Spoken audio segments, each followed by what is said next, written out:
તો કલ્પના ma'am sir સૌથી પહેલા તો તમને કોંગ્રેચ્યુલેશન્સ, તમે તમારો બંગલો બુક કરાવી દીધો છે, એના બદલ Thank ખૂબ you. ખૂબ અભિનંદન.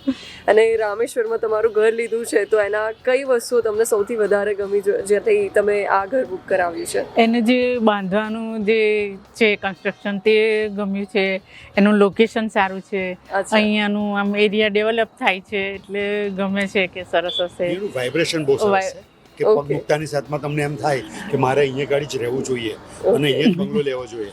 બિલકુલ. અને હજુ બી અમને તો એમ થાય છે કે ભાઈ અમે જે અત્યારે જે બંગલો બુક કર્યો છે એને અમે કોઈક સારા યુનિટમાં, મોટા યુનિટમાં હજુ કન્વર્ટ કરવાના વિચારમાં છે. અહીંયાનો તમારો જે બધો જે સ્ટાફ છે એ પણ ખૂબ જ કોઓપરેટિવ Okay. અને બહુ જ સારી રીતે જાણે અમે એકબીજાને આપણે વર્ષોથી જાણતા હોય Yes. એ રીતના છે તે એ લોકોએ જે અમારી જોડે અને we are highly obliged That's great, sir. Of all of you. Thank you. very much. Thank you so much.